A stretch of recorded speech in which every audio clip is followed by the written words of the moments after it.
Quais são os projetos aí da escritora Leida Reis para esse ano?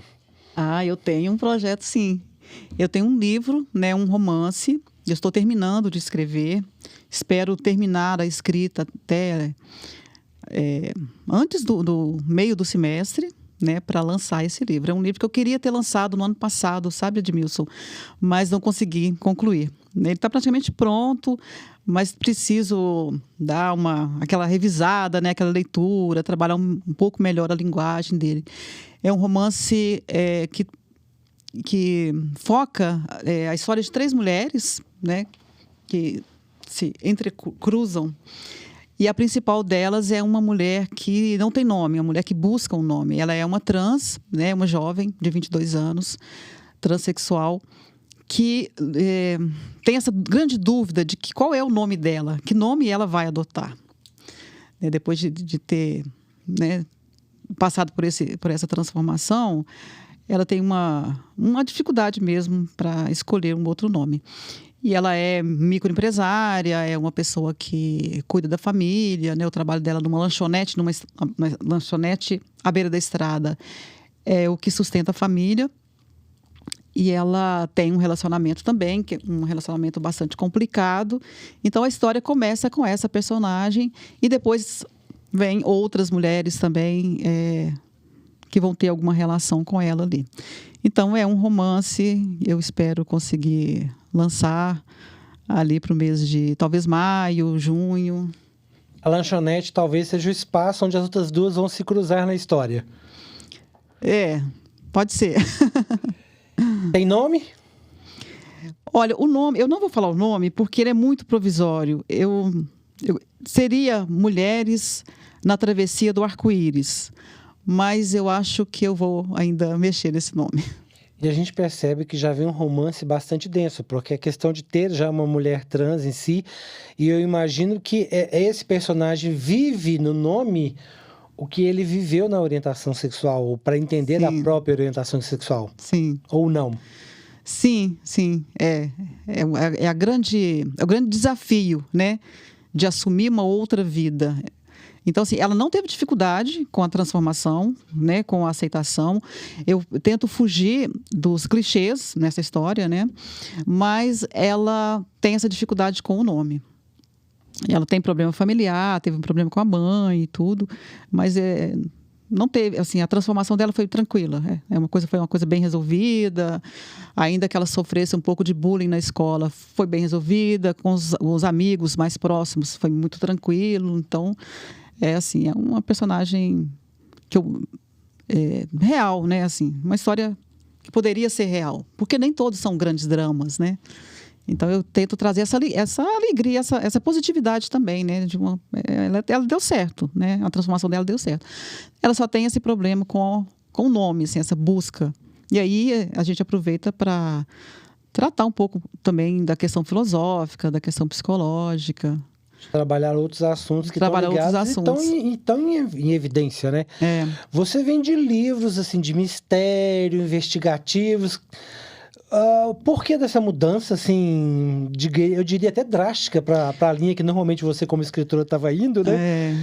E por que você antes entrou na linha do investigativo, do mistério? Eu vou dizer que, na verdade, eu não consegui me livrar totalmente do investigativo, do mistério. Tanto que a segunda personagem, que é a Alice, ela é jovem também e tem um relacionamento com um homem mais velho, um professor universitário, e ele tem uma questão com o tráfico de drogas. Então, aí já vai ser uma história com um pouco mais de suspense, tem um pouco de policial. E a terceira história, que é de uma amiga da primeira, né, da menina trans, também tem um policial, ela é sequestrada, aí tem envolvimento com bandido. Então, eu não saio totalmente, né, dessa linha do mistério do policial que eu gosto. Mas você perguntou, e eu tenho, né, 2 romances policiais, A Invenção do Crime, publicado em 2010 pela editora Record, e Quando os Bandidos Ouvem Vila Lobos, publicado em 2012 pela editora Manduruvá, aqui de Belo Horizonte. Eu não sei assim qual foi a origem desse gosto, mas sempre gostei de histórias policiais, de filmes policiais, romances policiais. Eu sou uma grande leitora de Rubem Fonseca, né? Rubem Fonseca foi um grande formador, né, da minha escrita. E depois veio a Patrícia Mello também, mas o Rubem Fonseca, basicamente, eu li tudo dele, todos os livros dele. E eu gosto muito do mistério, dessas histórias de suspense. Eu gosto do romance que te instiga, que movimenta, sabe? Eu não consigo ler um livro, ou escrever muito menos, de romance romântico só, sabe? Não é minha linha, não consigo.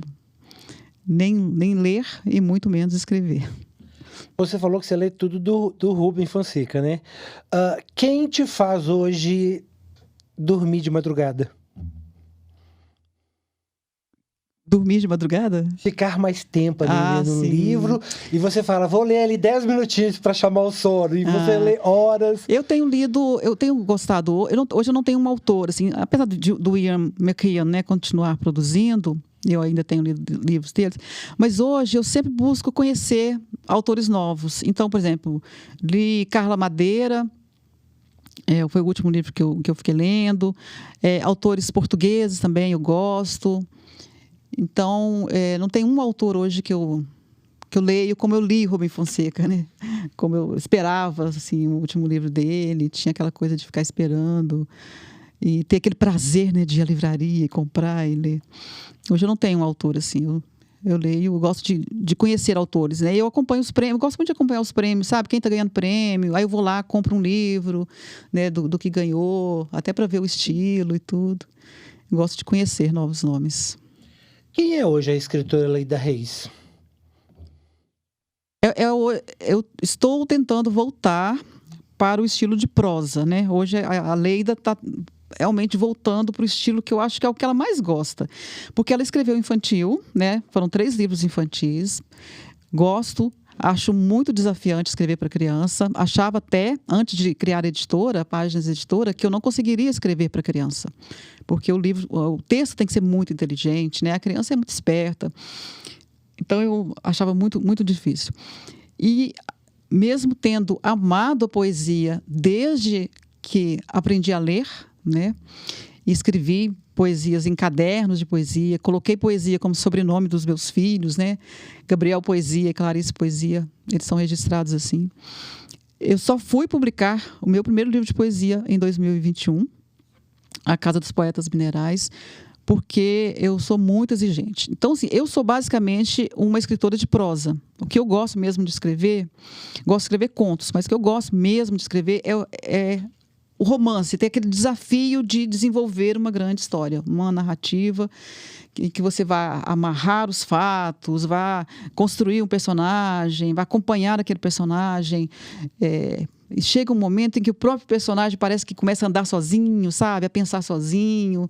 Então, a Leida é essa que está voltando às suas origens, ao seu gosto principal, que é romancista, ser romancista.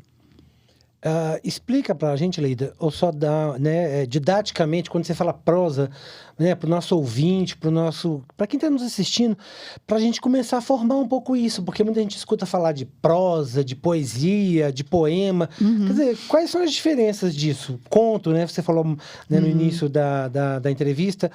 Quais seriam essas diferenças de uma forma meio didática? Não vamos aqui nos preocupar com o conceito, mas com o entendimento. Poesia é uma forma, né, de você escrever com metáforas, né, com figuras de linguagem. E você pode escrever, você pode ter poesia dentro de um texto, de um romance, de um conto. O poema é o formato, né? Um livro a gente fala livro de poesia, mas a gente deveria falar livro de poemas, né? O poema é aquele formato com estrofes, né, que pode ter rima ou pode não ter rima, né, as estrofes podem ou não ter o mesmo tamanho e tal, mas aquele ali é o poema. A poesia já é uma coisa mais fluida, então a poesia pode estar dentro de uma crônica, dentro de um conto, dentro, né, de um texto, até de um romance. Então nós temos o livro, que a gente chama livro de poesia, mas na verdade é um livro de poemas, né? Nós temos a crônica, que é um texto relativamente curto também, e que tem a ver com a realidade, com o cotidiano, né? Eu dou um passeio aqui pela Savassi, assisto um filme no cinema e tal, e escrevo sobre esse meu dia, né? É uma historinha. É uma crônica. Mas verídica. Verídica, É uma história com H. Aí eu quero passar alguma mensagem naquilo ali, né? Eu quero falar, Belo Horizonte é uma cidade que, mesmo no dia chuvoso, ela respira cultura, né? Então eu vou em pontos de cultura dentro da cidade. Então, isso é uma crônica. Um conto é uma ficção. Eu vou inventar uma história, né? A história pode se passar em Belo Horizonte, pode se passar num lugar real, mas é uma ficção, né?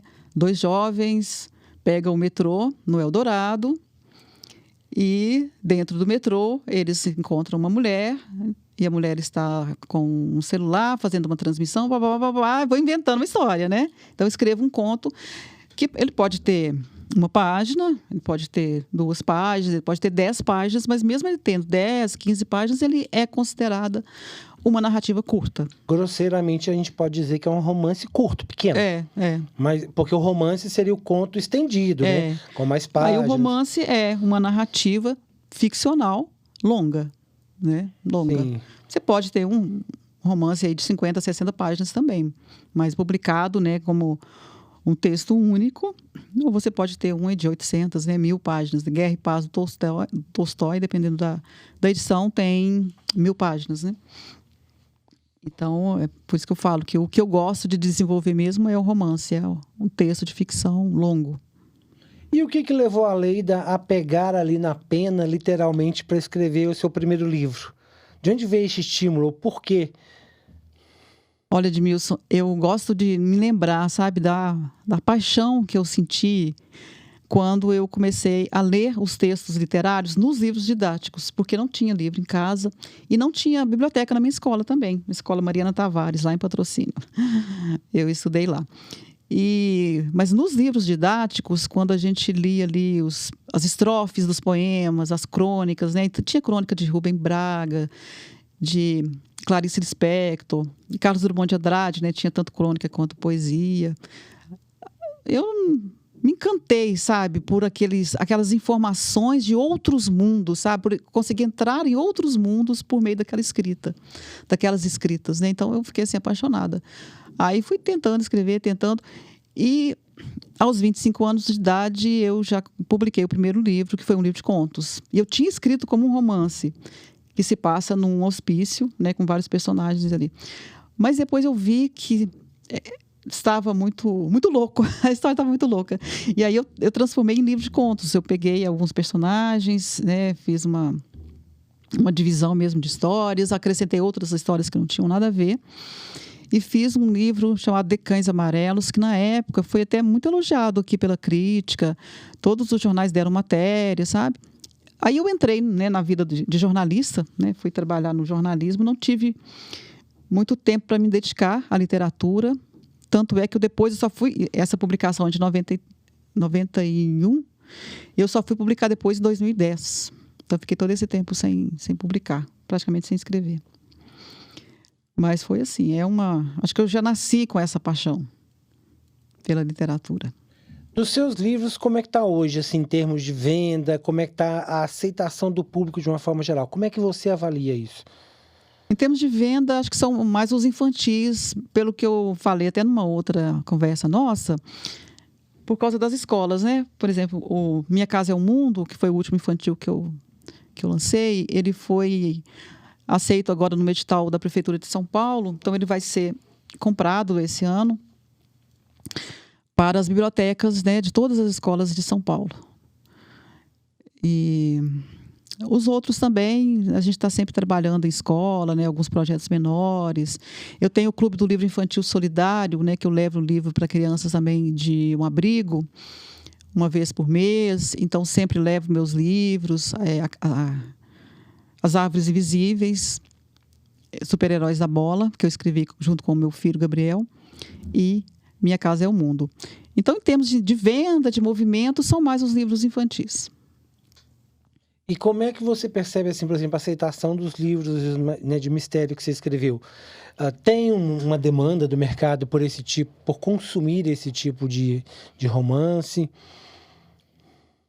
Tem, mas eu acho que não é tão ampla não, sabe?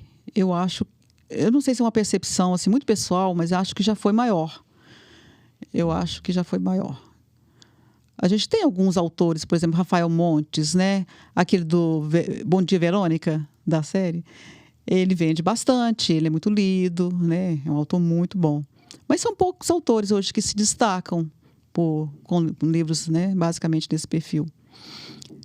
Acho que as pessoas estão preferindo livros que discutem mais questões sociais, né? Mais questões psicológicas. Acho que, pelo que eu vejo aí, né, das publicações atuais no Brasil, acho que é mais isso. Hoje, como escritora, né? Você também é jornalista, trabalhou muito tempo em jornal. O que você indicaria em termos de livros para as pessoas lerem? Tem algum dos seus livros, por exemplo, que você indicaria para as pessoas, que para quem não é leitor ainda, começar a ler? É um livro indicado para quem ainda não está com esse costume de ler? Tem algum dos seus livros que você indicaria, quer sejam dos mistérios, ou até para os pais também, para uma criança que pode estar começando a leitura, está começando a ser alfabetizada? Uhum. Para adulto, eu acho que o meu livro mais tranquilo assim, para ler, para ser lido, é o Livro de Cada Um, que é um livro de contos. São poucos contos ali com nuance policial, né? A maioria é de comportamento mesmo. Eles são de uma escrita mais tranquila do que esse primeiro. Que esse primeiro era mais complexo, né? Às vezes você está numa idade assim meio de coisas, você quer, né, colocar coisas muito complicadas. O Livro de Cada Um foi editado em 2015. Foi lançado em 2015. Num evento aqui em Belo Horizonte.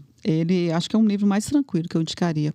E para as crianças menores que estão sendo alfabetizadas, realmente Minha Casa é um Mundo, que é um livro todo em formato de poesia, né? A história de um menino que, onde ele vai, ele se sente em casa. Então, se ele vai na praia, a casa dele é lá. Se ele vai ao supermercado com o pai, lá está a casa dele. Se ele vai à escola, é lá que ele mora. Então, assim, é um texto bem tranquilo de se ler, todo rimado, né? As crianças gostam de rima quando estão começando a ler.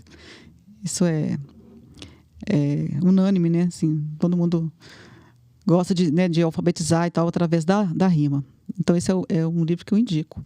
As Árvores Invisíveis é para crianças que já leem, assim, com 8 anos, que tem uma mensagem muito bacana também, que chama a atenção das crianças para as árvores da cidade, né? O personagem Sebastião ama as matas, as florestas, mas ele não enxerga as árvores da cidade, ele não vê árvore na cidade. Então, elas são criaturas estranhas, até que ele tem uma experiência de uma árvore que tinha sido incendiada.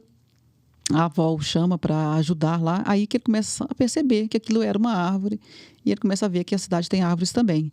Então, isso é para que as crianças também deem valor, né, e ajudem a cuidar das árvores da cidade. Então, acho que são esses, assim, A Invenção do Crime, para quem gosta, né, porque não é só um policial, ele tem muito de filosofia também, um pouco de psicologia. Foi um livro muito bem avaliado, né, lançado por uma editora grande, a Record, teve distribuição nacional, matéria na imprensa nacional, Folha de São Paulo e tudo. Então é um livro assim, que eu gostei muito de ter escrito, A Invenção do Crime. Eu indico, e as pessoas acham ele, assim, se jogar esse nome na internet, acham em vários sites, promoções. Ele está em várias lojas aí, várias lojas online. O que a Leida emprestou para os livros dela e o que a Leida aprendeu com os processos de produção dos livros dela? Acho que ela emprestou muito a imaginação dela, sabe? Mesmo antes de vivências, né? Por exemplo, de viagens. Eu fiz viagens internacionais a trabalho que me trouxeram muita vivência. Mas mesmo antes disso, ela emprestou muito a imaginação. Ela sempre foi uma criança de muita criatividade, de muita abstração, né? Então, cada coisa que ela começava a conhecer, né, muito por meio da leitura, porque eu vivi numa fazenda até 16 anos, né, de uma cidade do interior, então não tinha muito contato com experiências, as coisas eram pelos livros mesmo, né? Pelos livros, principalmente. Então, o que ela mais emprestou foi isso, foi a imaginação, a criatividade. E o que ela aprendeu com os livros, acho que é o poder da criação, né? Assim, o poder... Se você não pode fazer tudo na sua vida, você pode escrever tudo, né? Se você não pode viver em qualquer ambiente que você queira, no livro, você pode criar o cenário que você quiser. Então, assim, se você não pode ter com você aquela pessoa que você sonha, aquela pessoa ideal, dentro do livro você constrói essa pessoa passa a existir. Então, esse poder que o livro te dá. Por isso que é assim, maravilhoso. Eu, né, vou confessar aqui que eu gostaria de ter mais tempo para escrever. Né? A gente dedica muito ao trabalho, né? Eu amo meu trabalho na Páginas Editora, claro, mas gostaria de ter mais tempo para escrever. As obras são sementes que a gente planta, né? Claro que você deixa ali um legado e claro que uma das coisas que você colhe é o dinheiro, muito ou pouco é o dinheiro. O que mais colhe o escritor? O que mais colhe um escritor? Eu acho que... Não sei se eu vou encontrar a palavra, mas é um encontro, assim. Eu acho que ele colhe o encontro com o outro. No outro caso, é o leitor, né? Porque o escritor, ele escreve para ele, mas ele também escreve para o outro. Né? Primeiro, ele está se colocando ali naquela história, mesmo que ele não vai falar dele, mesmo que não seja uma autobiografia, que seja uma ficção, mas tem, né, muito dele ali. Mas ele quer, no fundo, ele quer que o outro leia, né? Que o outro também entre naquela história, que o outro também perceba o que ele colocou ali. Então, o que ele mais colhe, eu acho que é esse retorno positivo ou indiferente do leitor. Não é dinheiro, acho que não é dinheiro, não é prêmio. Claro que todo mundo quer ganhar dinheiro, né? Claro que... Né, dinheiro é bem-vindo, ainda mais do seu trabalho, honestamente, né? Evidente, né? E os escritores ganham muito pouco em relação ao valor, né, que o livro deveria ter. Mas eles ganham muito nessa questão do encontro com o outro. Leida, você é jornalista, né, super reconhecida, valorizada, trabalhou muito tempo em jornais, né, escreveu livros, né, junto com esse processo, depois desse processo, e é dona de uma editora, né, da Páginas Editores, editora. O que levou você a abrir a sua própria editora? Eu trabalhei por quase 27 anos, né, no jornalismo impresso. E eu já havia, acho que 2 anos antes de sair, né, do jornal, editado um livro, passado pela experiência de editar um livro, né? Uma pessoa me procurou, ela não conhecia a editora e tinha uma pressa, né, de editar aquele livro. Então, eu falei, tudo bem, eu posso, né, tentar para você. Então, eu editei aquele livro e aprendi aquele processo, né, de diagramação, de procurar uma gráfica, de mandar, né, olhar a qualidade da impressão e tudo, de entregar o livro pronto, naquela experiência. E 2 anos depois, eu estava insatisfeita, sabe, com a minha profissão, né, com o meu trabalho, e decidi, então, pedir demissão, né, do jornal onde eu trabalhava, que era o Hoje em Dia, e entrar, então, montar a minha editora, já que a literatura já era uma paixão, né, de adolescente. Eu já tinha publicado 4 livros, né? Tinha publicado 4 livros, 2 romances e 2 de contos. Então, foi assim, se eu fosse, né, naquele momento eu pensei, se eu vou abrir uma empresa, era o que eu queria, porque eu não estava muito acreditando no mercado de jornalismo na época. Então, se eu vou abrir uma empresa, eu vou fazer uma coisa que eu gosto, né? Vou trabalhar num ramo que eu gosto. E como eu tinha tido aquela experiência de edição de um livro, falei, então vou abrir uma editora. E foi o que eu fiz. Fica aqui o nosso convite para você que está nos ouvindo, para você que está nos assistindo. Vamos encontrar os leitores, né? Encontrem a Leida Reis e vejam o que ela tem para te oferecer nos mistérios que ela criou, ou para o seu filho, para o seu sobrinho, né? Se você é um leitor, vamos ajudar as crianças, vamos trazer novos leitores para esse mercado, né? Vamos nos juntar, vamos criar grandes grupos, né? A Leila deu projetos aqui, ideias de projetos, olha, de clubes de leitura que ela leva para ONGs, né? Livros que ela leva. Você também pode ajudar a fazer isso. Plante a sua semente, vamos ver qual vai ser o legado que você vai deixar, vamos ver qual vai ser o fruto, ou enfim, essa árvore que vai nascer dessa semente que você plantou, né? Nos ajude a tornar o Brasil um país mais leitor.